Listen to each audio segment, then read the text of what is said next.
Dengan kondisi ini, saatnya kita kerja dari rumah,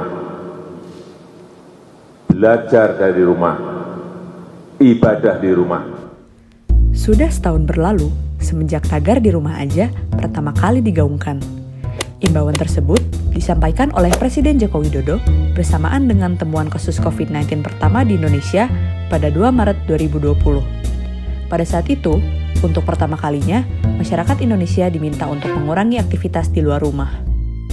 Berbagai upaya pencegahan penyebaran COVID-19 tentunya telah dilakukan oleh pemerintah, seperti pemberlakuan PSBB, PPKM, PPKM Mikro, maupun berbagai istilah serupa yang intinya mengharuskan kita semua untuk tetap berada di rumah, work from home, yaitu melakukan berbagai aktivitas pekerjaan maupun pembelajaran di rumah.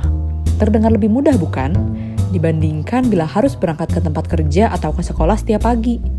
Namun, di balik kemudahannya, work from home selama pandemi virus corona ini juga dapat menimbulkan masalah kesehatan, terutama pada postur tubuh. WFH menuntut para pekerja untuk duduk di depan layar sepanjang hari. Dengan semakin banyaknya pekerjaan yang dilakukan secara online, intensitas pekerjaan statis pun menjadi lebih meningkat. Hal tersebut dapat menimbulkan risiko kesehatan bagi orang-orang yang melakukan work from home. Oleh karena itu, menjaga postur tubuh sangatlah penting, terutama ketika menjalani work from home. Melalui video ini, kita akan mengetahui pentingnya menjaga postur agar tetap sehat secara fisik selama pandemi.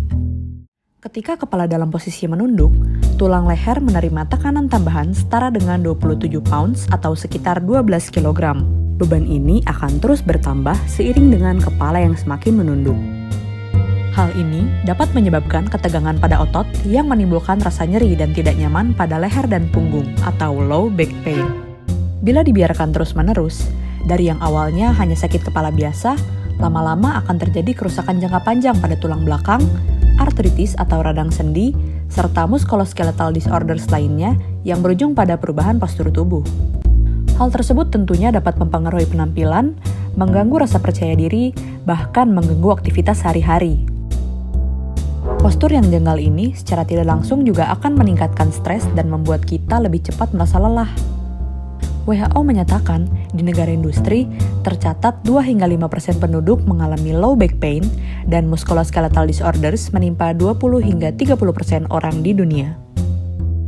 Supaya tidak terjadi risiko ergonomi akibat postur yang buruk, berikut hal-hal yang dapat dilakukan. Jaga postur tubuh supaya berada dalam posisi yang netral. Jangan menunduk untuk melihat layar, sesuaikan mata ketika hendak melihat layar.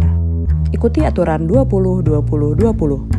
Setiap 20 menit menatap layar, lihatlah benda lain sejauh 20 kaki selama 20 detik, supaya otot mata dapat beristirahat dan ketegangannya dapat berkurang. Sesekali, bangunlah dari kursi dan berkelilinglah sejenak. Jangan lewatkan makan siang, dan pastikan tubuh tetap terhidrasi. Selain itu, untuk pengaturan workspace, atur tinggi monitor sehingga sejajar dengan mata. Atur jarak antara monitor dengan mata setidaknya sama dengan panjang tangan. Minimalisir bending pada pergelangan tangan. Posisikan punggung sedikit menyandar pada sandaran kursi. Posisikan siku dekat dengan badan. Pastikan sudut pada siku dan pinggul membentuk sudut 90 hingga 120 derajat. Pastikan bahwa terdapat jarak sekitar 2-3 jari antara depan kursi dengan belakang lutut sehingga tidak menekan. Terakhir, tempatkan kaki pada permukaan lantai yang rata atau menggunakan sandaran kaki. Banyak sekali manfaat dari menjaga postur tubuh. Di antaranya, menjaga sendi dan tulang tetap selaras, membantu mengurangi keausan pada permukaan sendi, mengurangi tekanan berlebih pada ligamen tulang belakang, mencegah tulang belakang dari posisi tidak normal, mencegah kelelahan otot, dan meminimalisir risiko sakit punggung dan nyeri otot. Dengan menjaga postur tubuh, kita dapat mengurangi risiko terjadinya low back pain dan juga mengurangi ketegangan pada otot. Hal tersebut dapat mempengaruhi suasana hati dan pikiran, sehingga kita dapat bekerja dengan lebih produktif selama di rumah. Video ini diharapkan dapat menjadi panduan untuk menjaga postur tubuh Anda selama work from home maupun pembelajaran jarak jauh.